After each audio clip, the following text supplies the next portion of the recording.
Hello everyone, welcome back to my channel. My name is Peter Barber. I'm primarily a professional opera singer, music producer, bass vocalist, and host of the podcast Vocal Arts with Peter Barber. Today we're going to be checking out Forestella's live performance of Shape of You, originally by Ed Sheeran. And I think the last video I did for Forestella was Scarborough Fair, which I thought was absolutely stunning. And I've done a few other videos of theirs. So I'm very excited to see what they do with this super well-known original song by Ed Sheeran. Guys, this is a reaction and analysis, so I will be pausing often to talk about primarily vocal technique, as that is where my expertise lies, and any other interesting things I notice that are maybe different from this version and the original version, which I assume will be just about all of it. Please do like, subscribe, leave a comment for the algorithm. Could be anything, hit the bell. And if I'm adding value to your musical experience, which is my #1 goal here on the channel, please do consider joining my Patreon for as little as $3 a month. And without further ado, let's get into this first time reaction and analysis.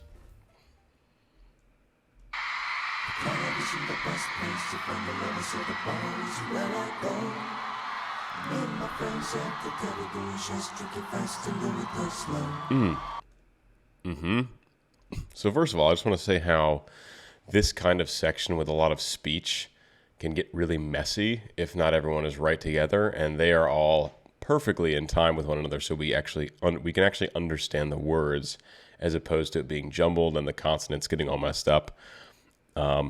Relatively simple 4-part harmony, I believe, but bravo to them on that text, delivering the actual text.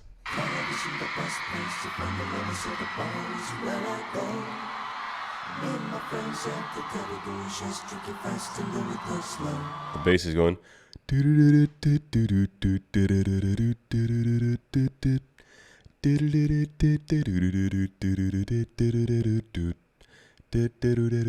think that's how he finished it.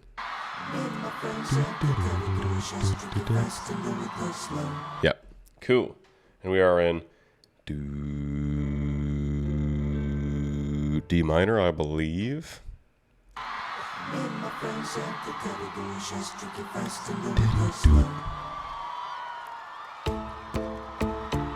All right, we recognize that part.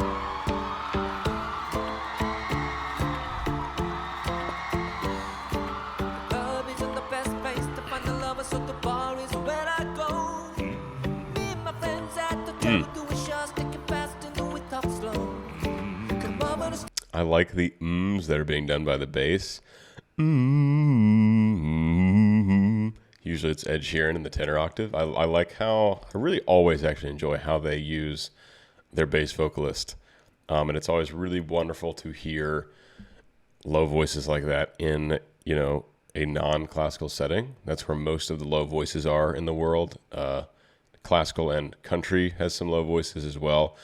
The pop world has almost none. So it's nice. It's really nice to hear Forestella's bass taking on those responsibilities and shedding some light on the wonderful bass singers of the world.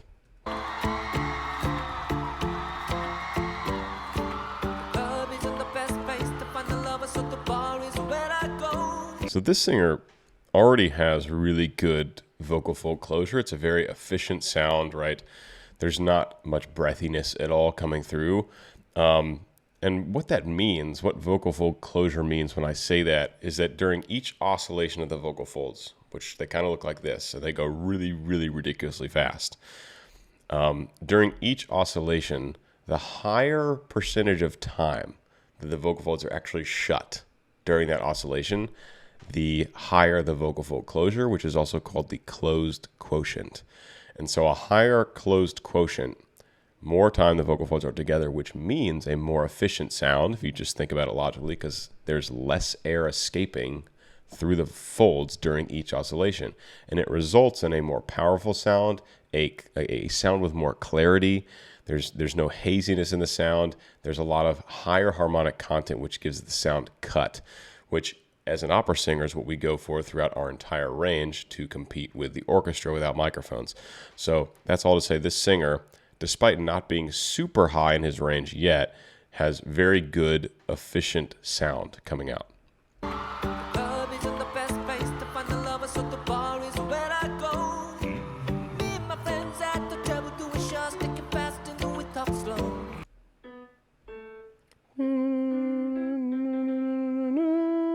So up to E4 and down to A3 throughout this first solo here. So that was a G, a quick G4.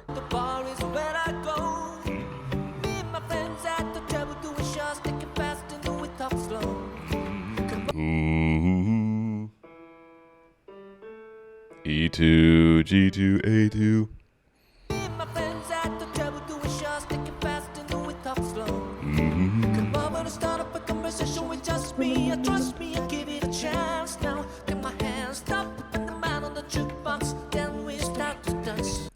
We get a little upper harmony coming from the singer to his right, I believe. And I just want to talk about how rhythmic and percussive this singer is also. I talked about the efficient sound, but he's also just very accurate rhythmically, which is cool. This is another thing. If you have a lot of text, you can let it get sloppy, but he's like, it's very percussive, which keeps it very clear, and is also a really good method / technique strategy for keeping things very well in tempo.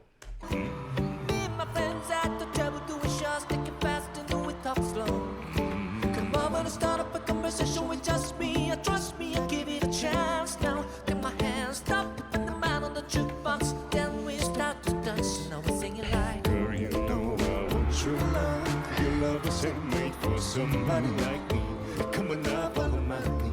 I may be crazy, don't mind me. Say, boy, let's. Yes, we love a bass solo. It's so funny. You hear the big scream right when he started. He goes, Girl, you know I want your love. girl, you know I want your love. In the episode with Tim Faust, I don't know if you guys have seen that interview I did with Tim Faust. But he talks about, like, if you're a bass singer and you have a microphone, all you have to do is go, yeah, and like the whole crowd just like goes insane. You don't even have to sing anything. And this is a good example. He is singing here, but it's just like immediately he opens his mouth, low voice, and they're like, oh my gosh.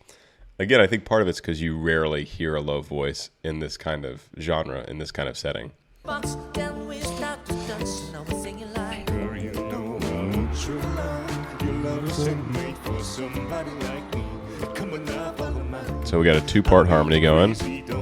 Actually, it's just octaves. Let's not talk too much. Grab on my waist and put that body on me.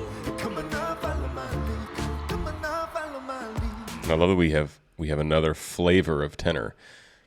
I'm going to drop an interview again. I just put out an episode with Jeff Castellucci last week. I'm not sure when this video will come out, but it's called Flavors of Bass because I was telling Jeff about how many kinds of basses there are in the world, because I firmly believe he is a true low bass, and he, at least before our conversation, thought himself a baritone with a super low extension. Just like there are flavors of bass, there are flavors of baritone and tenor and soprano and mezzo soprano, and all that is tons of different kinds of voices. In fact, everyone really, it's kind of like a fingerprint, has their own unique voice, and their voice does, even if they're singing the exact same kind of repertoire, one voice is going to do one part of it a little better than the next person. And so everyone really has strengths, and everyone truly does have a unique voice. So we're going to hear from this second tenor another flavor of tenor. Like me. Come on now, follow my lead. I may be crazy, don't mind me. Say, boy, let's not talk too much. Grab on my waist and put that body on me. Come on now, follow my lead. Come on now, follow my lead. I'm in love with the shape of you. You push and pull like a magnet too. I feel my heart is falling too.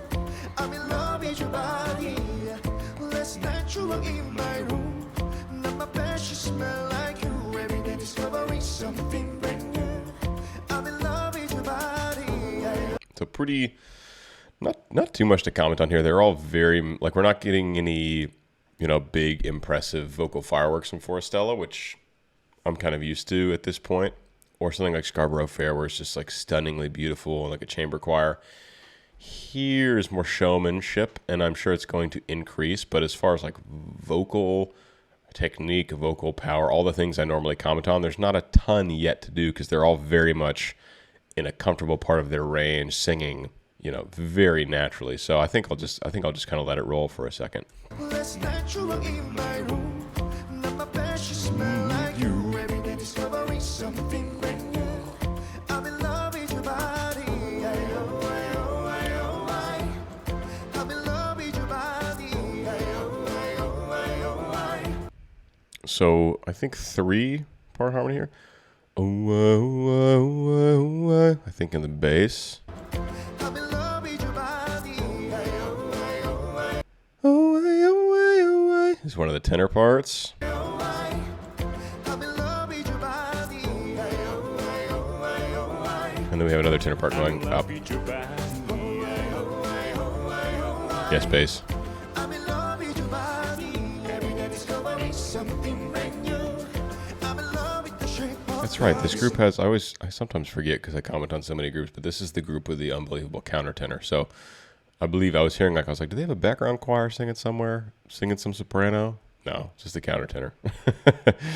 It's phenomenal. Absolutely stunning. Please, I'll put it here if I didn't put it earlier. Go watch my analysis on their Scarborough Fair.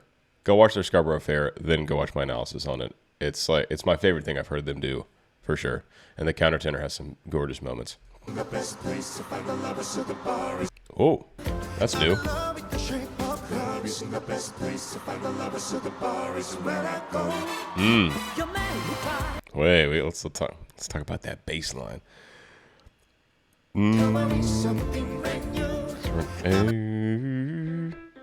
I said we're in D minor earlier. I meant A minor. We had just gotten to a 4 minor chord, but I believe the song is actually in A minor. Love with the shape of club isn't the best Place place to find a lover, so the bar is where I go. Do, do, do, do, do, do, do, do, do, do, do, do, do. I think that's what he's doing. A, G, F sharp, F for that bass line. Love with the shape of club isn't the best place to find the lovers, so the bar is where I go. And he does he's very classically trained. He's actually very good. I watched some of his arias, which is very rare to have an actually good opera singer singing anything non-opera. So big ups to the bass, and I've said that before. But you can hear, especially in his lower range, he doesn't use operatic technique, obviously, but he uses the pharyngeal space, the vocal tract space. So instead of, I'll give you an example. Place to find the loving brand new. I'm in love with the shape of club isn't Instead of, the club isn't the best place to find a lover, so the bar is where I go, which is like very neutral laryngeal position. He goes, the club isn't the best place to find a lover, so the bar is where I go. It's like much more spacious and darkened. It's a darkened sound, which is a technique we use in opera. It's called chiaroscuro singing. The chiaro is the brightness that comes from the vocal fold closure. That's what cuts over the orchestra. And the scuro is the darkness in the sound. And you need to have both to produce a properly operatic color in your voice. You need to have the space because that helps the resonators. And then you need to have that cut in the sound to actually get through the orchestra and get to the back of the opera house. So you kind of have to have both. And it sounds a little bit like this, and you sing like that throughout your entire vocal range. So we're getting the scuro part in his sound, because he doesn't need the chiaro. He's got a microphone. There's no need in this acoustic environment for actually singing loudly. The microphones take care of it. So, but he's got that scuro. He's got that darkness part of the sound, just to kind of make it more bassy. discovering something brand new. I'm in love with the shape of club isn't the best place to find the lovers, so the bar is Is where I go. Whoa!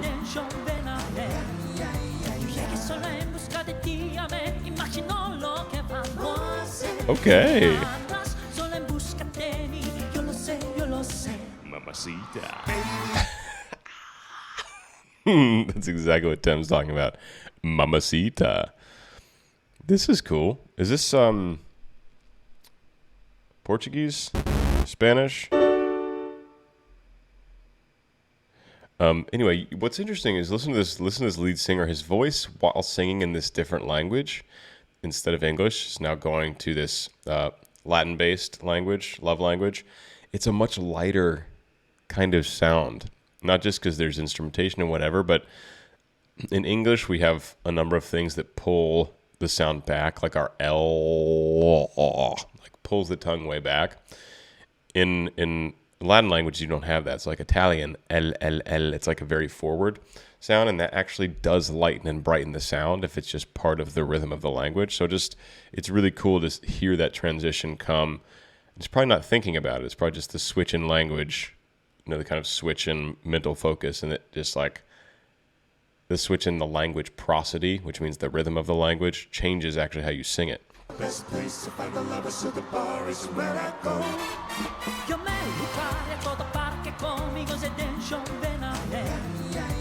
Io che sono in busca di ti a me, immagino lo che fanno. Sé que andas solo en busca de mí. Yo lo sé. Mamacita. Mamacita. Quieres y yo pide agarrarte con la sede, eres más linda, la que me seas quieres. Hey boy, hablemos de más, agárrame por la cintura y no me suelten más. Ya lo sígueme, sígueme. He's got a darker timbre. Is he a baritone or like just a lower lying tenor? I know we have our bass, we have our high tenor, we have our counter tenor. It would make sense if this fourth member was more of a baritone, and I hear that color more baritonal color, at least maybe kind of barytenor or a darker colored tenor.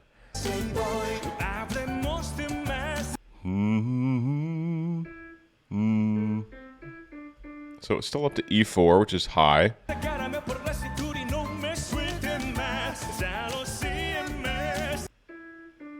He's singing that as easy as a tenor would sing those notes, which makes me think he's a tenor with just a slightly darker, warmer color.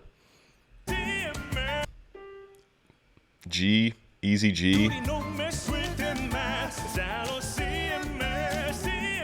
Yeah. I think tenor with a natural tenor with a darker color. Great voice, beautiful, and really also very efficient. Everyone in this group has such efficient sound, which I personally like. It's how I sing most of the time, especially for big kind of performance, lively performances, right? You kind of want either a really efficient, powerful sound or kind of a gritty sound for these big, like, showmanship performances. Oh, excuse me.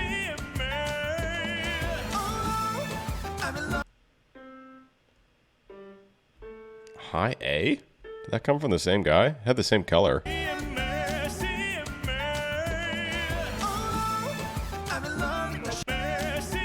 Actually, not sure. Maybe it is a different singer. I don't know. High A.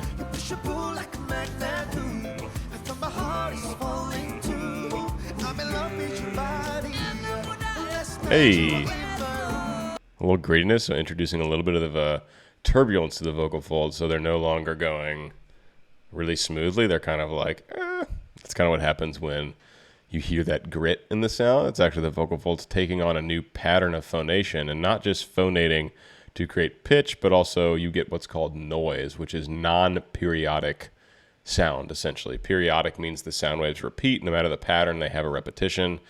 If you look at like a human voice, it's actually a pretty complicated wave usually, but it repeats, as opposed to like a sine wave, which is just like perfectly neutral, essentially.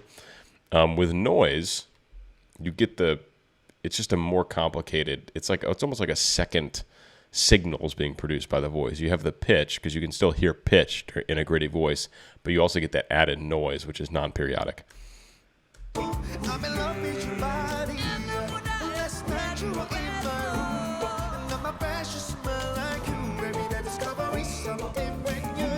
Oh, it pops up into hi-hat. No. I have absolutely no falsetto today.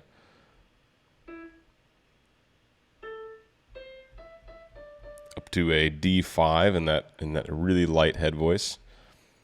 The next time that tenor sings. Nice.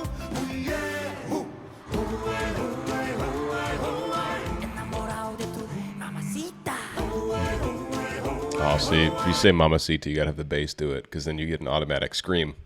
Enamorado de tu mamacita. Enamorado de tu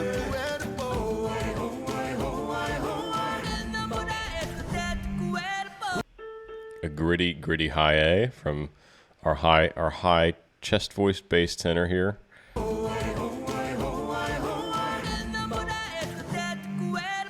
Also, I always like flagging this in live performances. They are singing very well in tune, which I cannot overstate how difficult that is, especially when they're not doing crazy complex choreography, but they are still moving and bouncing around stage, and just that is enough to make it very difficult to sing in tune. And they're doing a wonderful, wonderful job. This is a very talented group of singers.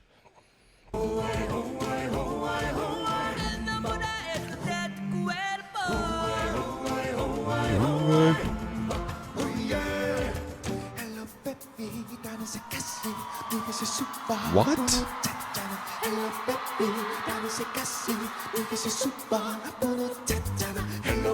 I don't know what language this is. Someone leave a comment. But this is language number 3 or 4 they've used in this song.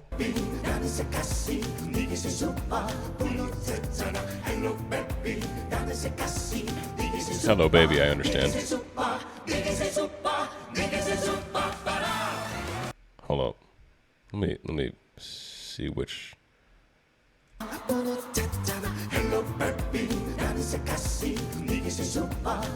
Closed captions doesn't have an effing clue. We tried.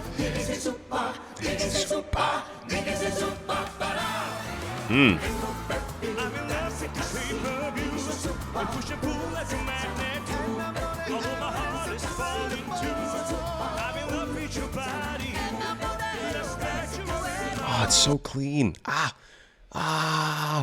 It's so easy in a part like this where what they're doing now is they've gone through all these different sections of the song, and now they're kind of doing all of them at the same time. Different singers taking, like one singer's going, "I'm in love with the shape of you," and another one's going, and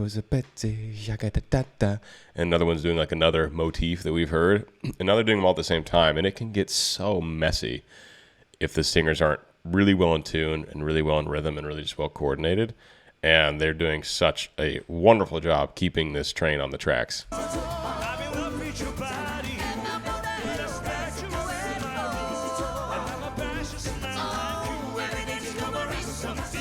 It's so on. Ooh.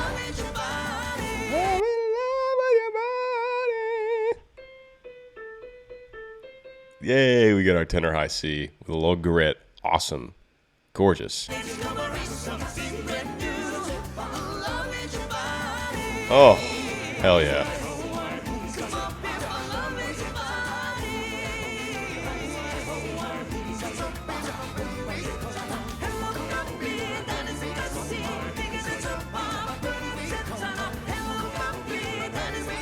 It's so clean.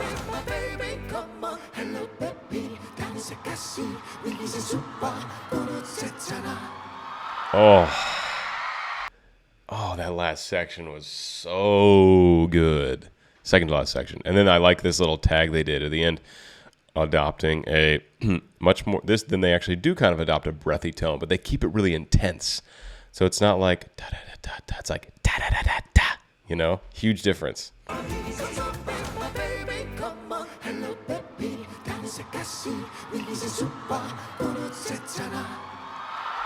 The bass still has more tone because you still kind of want to have the, tonic of each chord highlighted in this last section, so it literally doesn't sound just like whispering.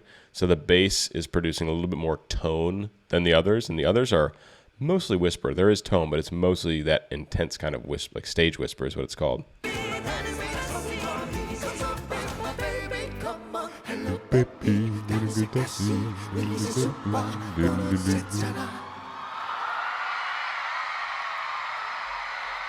This group is absolutely killer. They deserve their success. They really do, which I don't think about every major artist. Forestella is phenomenal. This was so fun, guys. I hope you enjoyed this first-time reaction and analysis of what's happening here vocally. If you learned something about this group, if you enjoyed them even more, if you have gotten some nuggets of musical wisdom you can take and apply to other things, if I've enhanced your listening experience, please do consider joining my Patreon family for as little as $3 a month. And like, subscribe, comment, hit the bell. Leave a comment for any other song you want me to check out by Forestella. I know there's still plenty left in their discography. I think I've done 4 or 5. And I know they've done far more performances than 4 or 5. So I hope you guys enjoyed. I hope you learned something. And come check out my Patreon. I'll see you in the next one. Peace.